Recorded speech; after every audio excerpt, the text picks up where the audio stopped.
Périgord Agenais qui joue en jaune avec contre l'équipe centre qui joue en bleu. Donc l'équipe bleue qui a déjà marqué un premier essai, qui mène 1-0. Je rappelle que c'est moins de 16 ans. Donc jeu très attractif, hein, le rugby à 7. Avec un débordement de l'ailier là-bas, sur l'extérieur. Ballon qui est récupéré par le Périgord Agenais. Ballon toujours vivant. Donc l'arbitre laisse jouer. Une interception du centre au niveau de la ligne 50, mais qui est rattrapé par le défenseur. Est-ce qu'il y a quelqu'un pour relayer ce ballon? Non. Donc l'arbitre laisse jouer. Le ballon est récupéré par les jaunes. Donc le Périgord Agenais avec un cavalier seul de l'ailier qui va essayer d'aller jusqu'au bout, mais qui est repris encore par la défense, mais qui réussit à redonner ce ballon aux jaunes. Le ballon est écarté.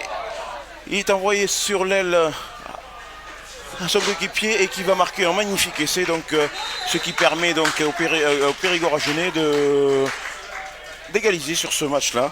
Donc pour le moment, est-ce que l'essai va être transformé?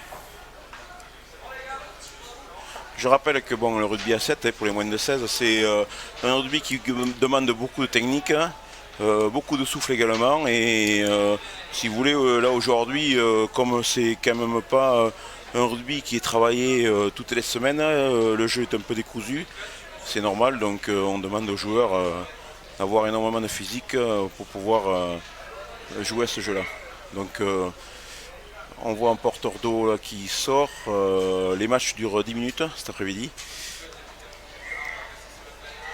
Coup de renvoi de Périgord Agenais. Le ballon est récupéré par les Bleus. Au niveau de la ligne des 22, avec toujours une action individuelle qui va essayer de chercher l'espace, mais les jaunes mettent ce joueur au sol. Le ballon est bien dégagé. Il est de nouveau écarté. Que va faire le joueur? Le ballon est toujours écarté sur l'aile droite. Feinte de passe, le joueur essaie d'y aller tout seul. Voilà, c'est ce que je voulais dire. On manque quand même un peu de construction. Il y avait deux joueurs qui étaient libres. Il devrait peut-être essayer de jouer avec ses coéquipiers. Donc l'arbitre estime que le Moll est resté debout et que donc le ballon revient à l'équipe adverse, l'équipe qui défendait. Donc Périgord Agenais qui récupère une introduction sur une mêlée qui se joue à 3 sur ce rugby à 7.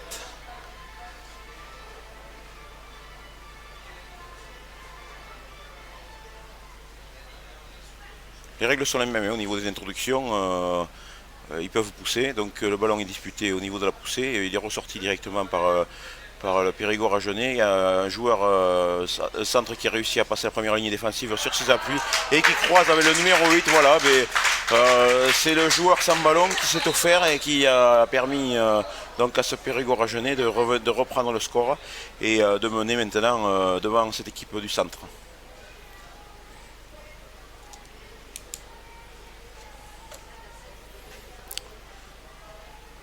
Et c'est transformé. Donc on peut estimer que le Périgord Agenais a pris une bonne avance maintenant et il va sûrement a pris une bonne option pour aller au bout devant. Coup de renvoi. Équipe du centre, est-ce que le centre va récupérer ce ballon? Oui. Le ballon est récupéré. Mais l'arbitre estime que le joueur a tenu le ballon au sol, donc il redonne la balle au Périgord Agenais qui repart de suite dans le camp du centre. Le centre qui a du mal quand même par rapport à la vitesse de jeu du Périgord Agenais à tenir la défense.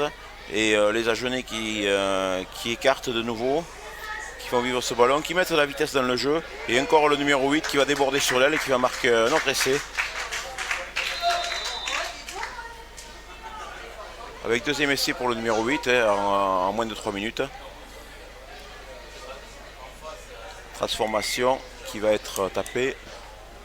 Transformation en drop pour gagner du temps, puisque sachant que les matchs sont courts, on ne prend pas le temps de mettre un tee, et ce qui est logique aussi. Je rappelle également aussi au niveau de la règle que c'est l'équipe qui marque, qui refait le coup de renvoi, puisque ça leur donne un avantage.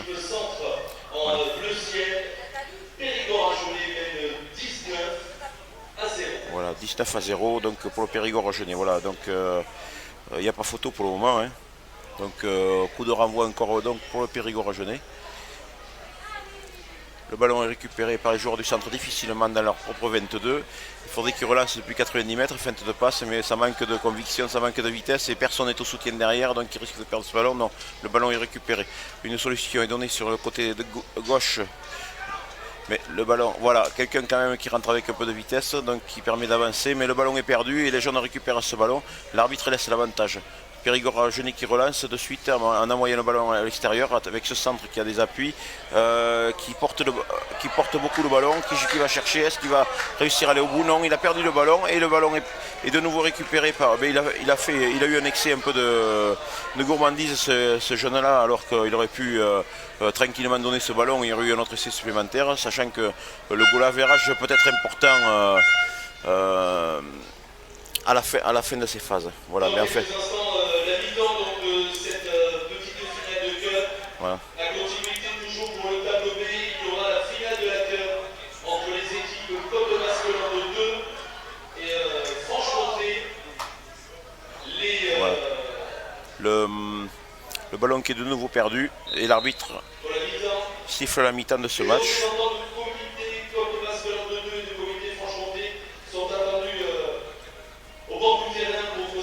Ouais, très peu. Juste après la deuxième mi-temps de cette petite finale, toujours Hop. dans le cadre de la Cup du tableau B. Et donc la mi-temps qui est sur ce score de 19-0 pour le Périgord Agenais, donc le centre qui a 19 points remontés, 3 essais minimum. Le centre qui n'a pas montré grand chose là, sur cette petite finale. Donc le centre qui va avoir fort à faire cette seconde mi-temps. Hein.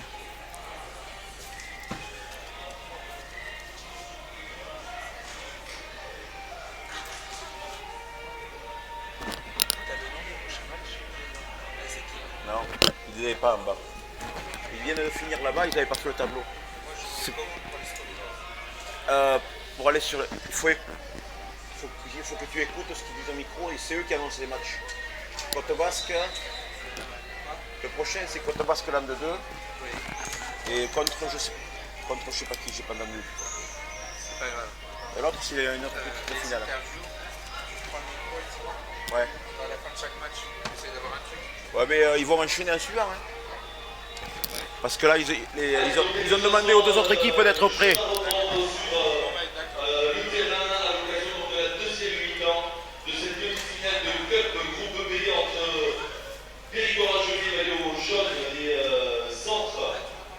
Oui, je t'entends très bien. À la mi-temps, 19-0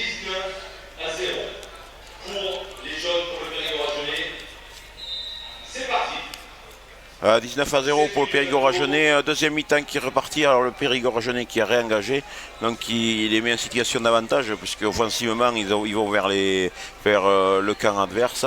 Donc le Périgord Agenais qui récupère toujours ce ballon après ce petit regroupement, et qui écarte, qui se sert aussi du pied, qui met un peu de vitesse, mais qui tape directement sur le 15 du centre, qui essaie de passer, et qui passe individuellement, et après que faire ce joueur, il a porté le ballon, il a fait une belle passe, mais l'arbitre a vu un en avant de passe entre les deux joueurs, donc il va redonner une mêlée au Périgord Agenais. Beaucoup de fautes techniques de cette équipe du centre qui est un peu prise de court. Hein. Donc bon, c'est un peu normal, ils sont fatigués. S'il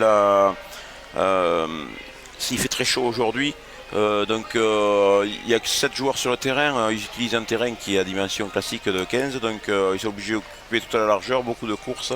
Et les gestes techniques en sont un peu lésés dessus.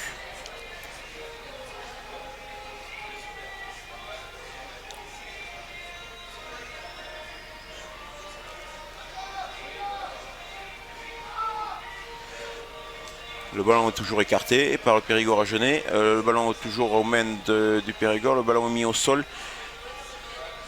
Nettoyage parfait.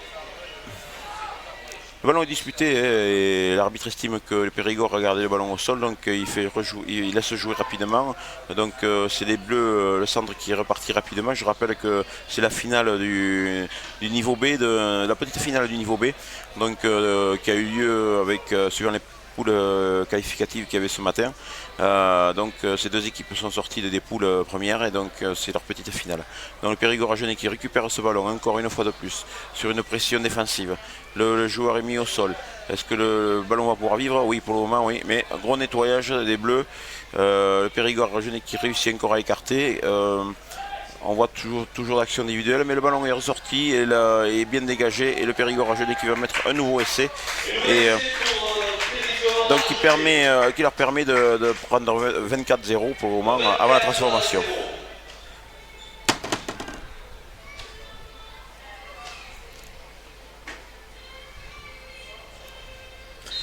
Transformation donc réussie. Le score qui enfle déjà au niveau du 7, un score comme ça c'est quand même assez important. Ça sera irrattrapable pour cette équipe bleue. Donc en plus qui de plus va recevoir une fois encore le coup de renvoi sur la tête. Donc avec la pression des jaunes qui avancent, c'est très difficile de repartir après dans ces conditions-là.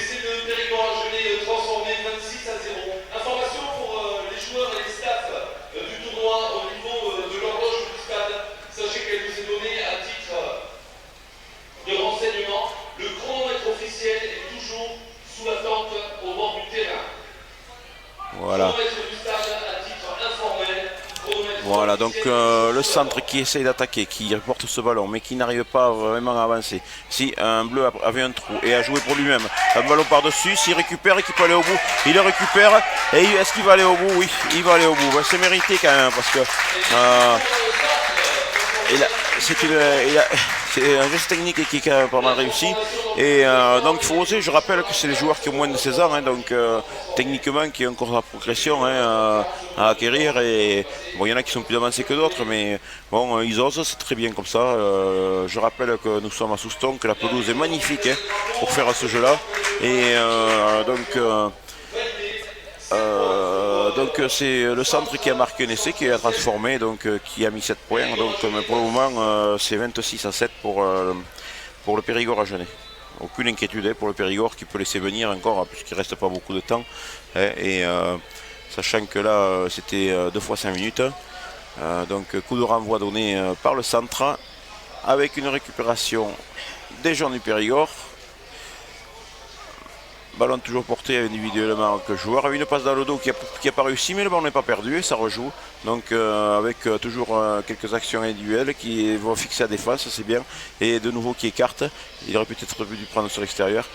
Et l'arbitre, j'ai vu que l'arbitre a mis un avantage, mais bon, que sera cet avantage? Le ballon est toujours récupéré par les jaunes qui portent le ballon plus de 30 mètres. Donc je pense que l'avantage va être acquis là-dessus. Et un ballon de recentrage est tapé au niveau des poteaux. Et est-ce que le jaune va être assez rapide pour... Non. Non, c'est le bleu qui a poussé ce ballon, qui a empêché le jaune d'Agen d'aplatir.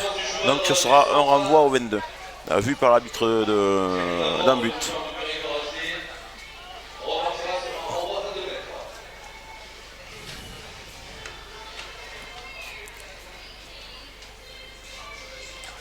Renvoi 22 pour le centre.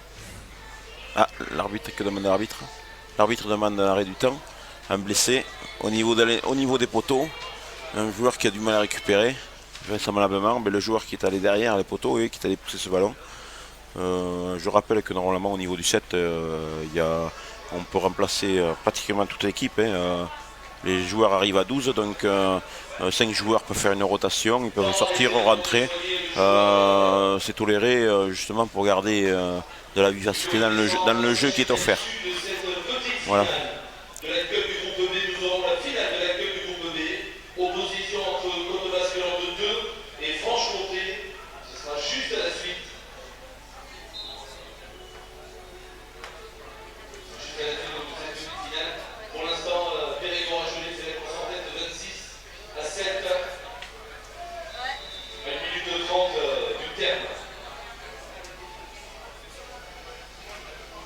Voilà.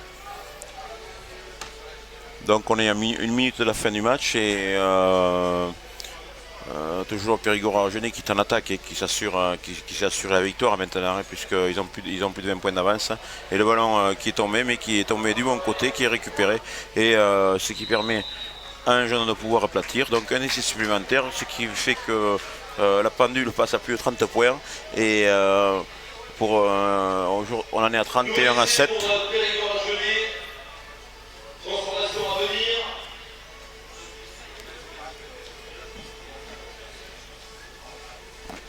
Hello. Hello. Transformation qui ne passe pas. 31 pour Périgord-Agenais, 7 pour Central. Voilà. Prochain match, c'est noté. C'est le prochain match. La finale.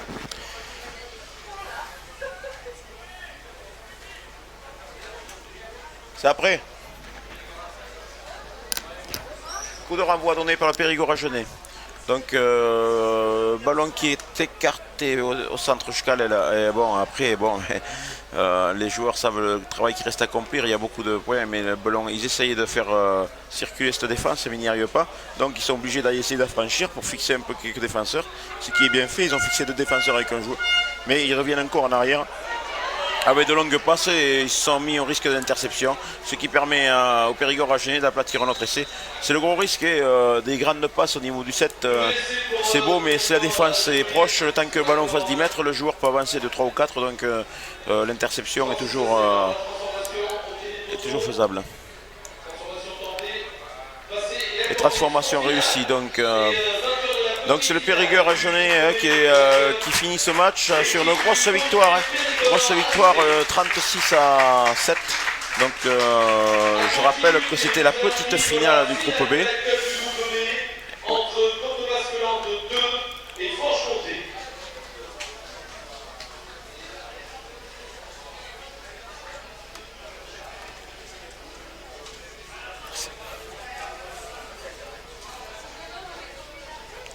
Voilà, donc maintenant on va assister au prochain match qui va opposer à la finale du groupe B dans la Coteau-Basculant 2 contre la Franche-Comté.